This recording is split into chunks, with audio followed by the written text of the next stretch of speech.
சிம்ம ராசி காலபுருஷனுக்கு 5வது ராசி. சூரிய பகவான் ஆட்சி பெறும் வீடு. இப்பொழுது சூரிய பகவான் சிம்மத்துக்கு 7ஆம் இடத்தில் அமர்ந்து கும்பத்தில் அமர்ந்து சிம்ம ராசியை தன்னுடைய ராசியை பார்த்து கொண்டிருக்கிறார். ராசியை குரு பகவான் பார்க்குறார். மகம் பூரம் உத்தர நட்சத்திரம் உள்ளடக்கியது. ராசியை குரு பகவான் மேஷத்திலிருந்து பார்க்குறார். உங்களை பொறுத்தவரையிலையும் சுக்கிர பகவான் 6ஆம் இடம் 7ஆம் இடத்தில் இருக்கிறார். 2க்கும் 11க்கும் உடையவரும் 6ஆம் இடம், அதாவது 7ஆம் இடம் 8ஆம் இடத்தில் இருக்கிறார் புதன். உங்களை பொறுத்தவரையிலையும் மற்ற கிரகங்கள் அப்படின்னு பார்க்கும்பொழுது இந்த சனி பகவான் 7 இருக்கிறது ஒரு மைனஸ் தான். ராகு கேதுக்கள், ராகு கொஞ்சம் பரவாயில்ல, பாதி மைனஸு பாதி ப்ளஸ்ன்னு சொல்லலாம். ஆனால் கேது உண்மையிலே 2ல் இருந்தால் மைனஸ் தான். இப்படி கிரகங்கள் உங்களுக்கு குரு சாதகமாக இருக்குது, குரு பார்வை இன்னும் சாதகமாக இருக்குது. இந்த சிம்ம ராசியில் பிறந்த அன்பர்களுக்கு இந்த தமிழ் மாதம் மாசி மாதம் எப்பேற்பட்ட பலன்களை வழங்கப் போகிறது அப்படின்னு பார்த்தீங்கன்னா, ஓரளவுக்கு நன்மைகள் நடக்கக்கூடிய ஒரு மாதம் தான். அப்படி ஒன்றும் ஒரு பேடாக இருக்கும் அப்படின்னு சொல்கிறதுக்கு இல்லை. என்ன ஒரே ஒரு விஷயம் என்னென்னா, 2ல் கேது இருக்கிறதால குடும்பத்தை பிரிப்பார், சண்டை சச்சரவு வரும். பேசுகிறது நீ எங்கே பேசினாலும் பார்த்து பேசணும், அவ்வளோதான்.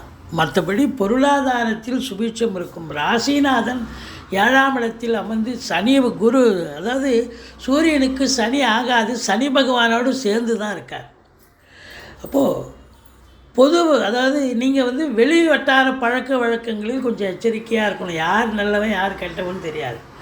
அதுவும் அறிமுகம் இல்லாத இடத்துல கொஞ்சம் எச்சரிக்கையாக இருக்கணும். மற்றபடி ராசிநாதன் ராசியை பார்க்குறார், குரு பகவானும் பார்க்குறார். கௌரவ புகழ் அந்தஸ்து செல்வம் செல்வாக்கு தன்னம்பிக்கை அதிகரிக்கக்கூடிய ஒரு காலகட்டம் இது. எல்லாத்தை விட ஒரு முக்கியம் என்னென்னா, கௌரவமே பிரதானம் நினைக்கக்கூடியவர்கள் ஒரு சிலர் சம்பளம் வாங்காமல் கௌரவமாக சில பொறுப்பில் இருப்பீங்க, ஒரு பதவியில் இருப்பீங்க. அவங்களுக்கெல்லாம் இந்த மாதம் நல்ல ஒரு அற்புதமான ஒரு மாதம். நல்ல நினைச்சதை சாதிக்க முடியும். சமூகத்தில் பேரு புகழ் அந்தஸ்து உயரக்கூடிய ஒரு நிலை அப்படின்னு சொல்லலாம். பொருளாதார மேன்மை இருக்கும், ஆனாலும் கொடுக்கல் வாங்கல் செய்யக்கூடாது. கணவன் மனைவி மட்டும் இல்லை, மற்ற குடும்ப உறுப்பினர்களும் கொஞ்சம் சண்டைக்கு வருவாங்க. எச்சரிக்கையோடு இருங்க, பார்த்து பேசுங்க, பழகுங்க. வேலை பார்க்குற இடம், தொழில் பண்ணுற இடம், எல்லா இடத்துலையும் என்னதான் ஒரு அந்யோன்யமான ஒரு ஃபேமிலியாக இருந்தாலும், ஒரு தம்பதியராக இருந்தாலும், இந்த 2ல் கேது இருக்கிறது கொஞ்சம் பிரிச்சிடும், சண்டை சச்சரவுன்னு வந்துடும். அதுக்காக 2ல் கேது இருக்குது சிம்ம ராசியில் இருக்கிறவங்க தம்பதி எல்லாரும் பிரிஞ்சிருவாங்கன்னு அர்த்தம் கிடையாது. உங்கள் ஜனனகால தசாபுத்தி இப்போ அமைப்பு இப்போ நல்லா இருக்குதுன்னு சொன்னால் ஓரளவுக்கு சண்டை சச்சரவோடு போகும். சண்டை ஆனால் கொஞ்சம் பிரிக்கணும்னு சொன்னால் கண்டிப்பாக அந்த கேது பகவானை பிரித்து விட்டுருவார். போலீஸ் ஸ்டேஷன், கோர்ட்டு, வம்பு வழக்கு, பஞ்சாயத்து இப்படி கொண்டாந்து விட்டுருவார். 3ஆம் இடம் குரு பார்வையில் இருக்குது. பிபிஓ, சாஃப்ட்வேர், ஹார்ட்வேர், தபால் தந்தி லாக்கா, கொரியர் சர்வீஸ், விளையாட்டு வீரர்கள், வீராங்கனைகள், நடனக் கலைஞர்கள், ஸ்டண்ட்டு கலைஞர்கள், பின்னணி பாடகர்கள், இசை அமைப்பாளர்கள், இசை வல்லுநர்கள், சினிமா மற்றும் தொலைக்காட்சி பிரிவில் பணியாற்றக்கூடிய நடிகைகள், டெக்னீஷியன்கள், எடிட்டர்கள், கேமராமேன்கள், புகைப்பட கலைஞர்கள். அது சுக்கிரனுடைய வீடு இருக்கு இல்லையா, அப்போ சுக்கிரன் கலைத்துறை அதில் பணியாற்றக்கூடியவர்கள், இப்போ சுக்கிரனுடைய ஆதிக்கம் நிறைந்தவர்கள், இவங்களுக்கெல்லாம் ஒரு பொக்கிஷமான ஒரு பொற்காலம்.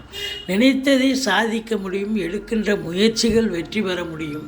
தூரதேசத்திலிருந்து நல்ல தகவல் வரப்போகிறது. 4ஆம் இடத்தை சனி பகவான் பார்க்கிறார். 4க்குடையவன் உச்சமடைஞ்சு இருந்தாலும் 4ஆம் வீட்டை சனி பார்ப்பதால் தாய்க்கு தேக ஆரோக்கியத்தில் அக்கறை தேவை. உடம்பு முடியாமல் போய் மருத்துவமனைக்கு அழைத்து செல்ல நேரிடும். வண்டி வாகனங்கள் கூட சவாரி போட்டு வச்சு நடத்தக்கூடியவர்களுக்கு சவாரிகள் கிடைக்கிற மாதிரி கிடைக்கும். வண்டி பாதியில் நின்று போய் பழுதாயிடும், மன உளைச்சல் ஏற்படும். உங்களுக்கு பிபி சுகர் ஏகரும். நீங்களும் தேக ஆரோக்கியத்தில் அக்கறை தேவை. 5ஆம் இடம் குரு பார்வையில் இருப்பதால் குலதெய்வத்தின் அனுகிரகத்தாலும் ரிஷிகள் முனிகள் குருமார்களுடைய ஆசீர்வாதத்தாலும் இந்த மாதம் சந்தோஷமாக இருப்பீங்க. உங்களுக்கு குழந்தை பாக்கியம் இல்லாதவர்களுக்கு குழந்தை பேர் கிடைக்கும். சொத்து பற்றி இது வரைக்கும் பூர்வீக சொத்து பிரிச்சிக்கலன்னு சொல்லக்கூடியவர்களுக்கு இந்த காலகட்டத்தை பயன்படுத்தி கொள்ளுங்கள். உங்களுக்கு அனுகூலமான ஒரு மாதம். சந்தோஷமாக இருப்பீங்க. ஸ்பெக்குலேஷன், லாட்ரி, சீட்டு, ரேஸு, இப்படி ஷேர் மார்க்கெட்டு இதில் இன்ட்ரெஸ்ட் உடையவர்களுக்கு சந்தோஷகரமான ஒரு மாதம் அப்படின்னு சொல்லலாம். 6ஆம் இடத்தில் செவ்வாய் 4க்குடையவன் உச்சமடைஞ்சிருக்கார். அப்போது அசையா சொத்துக்கள் மூலம் நல்ல ஒரு வருமானம் கிடைக்கும், நல்ல சம்பாத்தியம் கிடைக்கும், ஒன்றும் குறை கிடையாது. உங்களை பொறுத்தவரையிலையும் பார்த்தீங்கன்னா செவ்வாய் உச்சம் பெற்று 9ஆம் இடத்தை பார்ப்பதால் பாக்கிய நிறைவுகள் ஏற்படும். வண்டி வாகனங்கள் ஆதாயத்தை தரும்.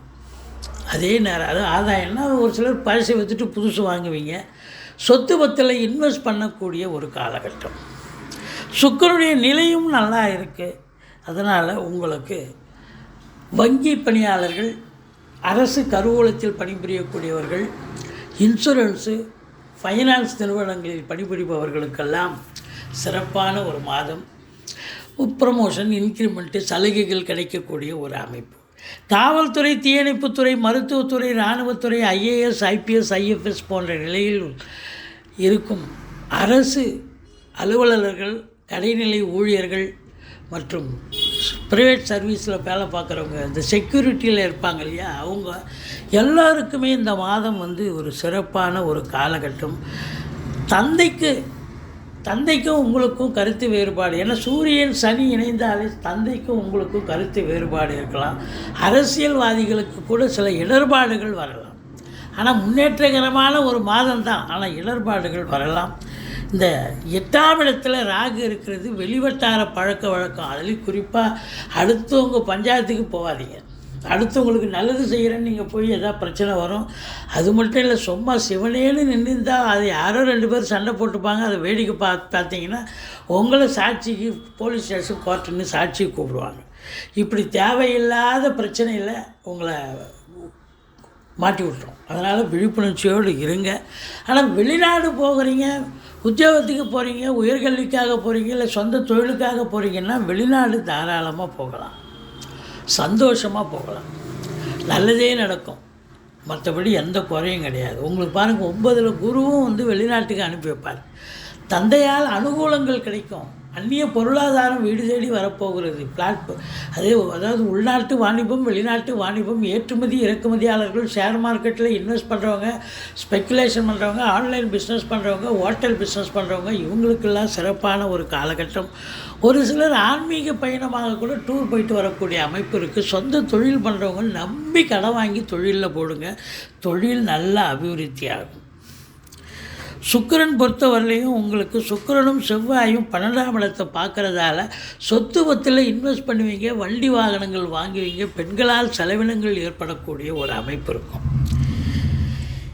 எது எப்படி இருந்த போதிலும் உங்களுக்கு அரசு ஊழியர்கள், அதாவது கவர்மெண்ட்டில் வேலை பார்க்குறவங்களுக்கு ஒரு அற்புதமான ஒரு மாதம். சலுகைகள் கிடைக்கும், ப்ரமோஷன், இன்க்ரிமெண்ட்டு, தேவையான இடத்துக்கு ட்ரான்ஸ்ஃபர் வாங்கிட்டு போகிறது, இது எல்லாமே கிடைக்கும். வேலைக்காக முயற்சி பண்ணுறவங்க பண்ணலாம். அதில் குறிப்பாக பத்திரிகை துறையில் முயற்சி பண்ணுறவங்க கண்டிப்பாக, பத்திரிகை சினிமா துறையில் ஈடுபாடு உள்ளவங்க, அதில் இன்ட்ரெஸ்ட் உள்ளவங்க, அதுக்கெல்லாம் வேலை வாய்ப்புக்காக முயற்சி பண்ணுறீங்க அப்படின்னா கண்டிப்பாக நடக்கும். இந்த அரசாங்கத்தில் இந்த கான்ட்ராக்டு, இந்த ரோடு கான்ட்ராக்டு, பில்டிங் கான்ட்ராக்டு, மற்றபடி இப்படி ஸ்கூலு, காலேஜஸ்ஸு, மருத்துவமனைன்னு கான்ட்ராக்ட்லாம் இது பண்ணுவாங்க, எடுத்து செய்வாங்க. அவங்க அந்த ஒப்பந்ததாரர்களுக்கும் நல்ல அற்புதமான ஒரு காலகட்டம். இந்த மாதம் உங்களை பொறுத்தவரையிலையும் செலவினங்கள் ஏற்பட்டாலும் சுப செலவுகளே ஏற்படக்கூடிய ஒரு மாதமாகத்தான் இது விளங்கப் போகிறது. உங்கள் சுகஸ்தானம் கொஞ்சம் கெடும், கொஞ்சம் பார்த்துங்க. உங்கள் தேக ஆரோக்கியத்தில் அக்கறை தேவை. வீட்டுக்கு மெயின்டெனன்ஸ் செலவு கொஞ்சம் கூடும், அதையும் பார்த்துக்குங்க. மற்றபடி உங்களை பொறுத்தவரையிலையும் இந்த மாதம் உங்களுக்கு 5 நாள் சந்திராஷ்டம நாள். ஆரம்பத்தில் 1ஆம் தேதி 2ஆம் தேதி சந்திராஷ்டமம், மாத கடைசியில் 27, 28, 29 சந்திராஷ்டம நாள். அதனால் ரொம்ப எச்சரிக்கையாக இருங்க, விழிப்புணர்ச்சியாக இருங்க. வண்டி வாகனங்களில் போகாதீங்க. இந்த சந்திராஷ்டம நாளில் சொந்த வண்டியை பயன்படுத்தாதீங்க. ஆஃபீஸ் போகிறீங்களா ஆட்டோ பிடிச்சி போயிடுங்க. செலவு கூடுதலானாலும் பரவாயில்ல, ஒரே பிரச்சனையாக இருக்கும், எந்த பிரச்சனையும் வராது. இப்போ சொந்த வண்டி எடுத்து போய் அது ரிப்பேர் ஆகி அப்புறம் அதை ரிப்பேர் செலவு, அதுக்கப்புறம் வேலைக்கு ஒழுங்காக டயத்துக்கு போக முடியாது. இப்படி பல பிரச்சனைகளை சந்திக்கக்கூடிய ஒரு நிலை ஏற்படும். அதனால் சொந்த வண்டியில் பயணம் செய்யாதீங்க. இரவு பிரயாணத்தை பயன்படுத்தி கொள்ளாதீர்கள்.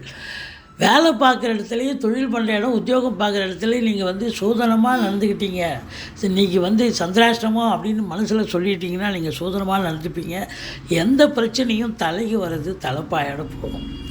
மற்றபடி இந்த ராசியில் பிறந்தவர்களுக்கு ஓரளவு நன்மைகள் நடக்கும், பயப்பட தேவையில்லை அப்படின்னு நம்ம சொல்கிறோம். நீங்கள் பிள்ளையாரை வழிபாடு செய்யுங்கள், துர்க்கையை போற்றுங்கள், ஈஸ்வரனை வழிபாடு செய்யுங்கள். வாழ்க்கை வளமோடும் நலமோடும் அமையும்.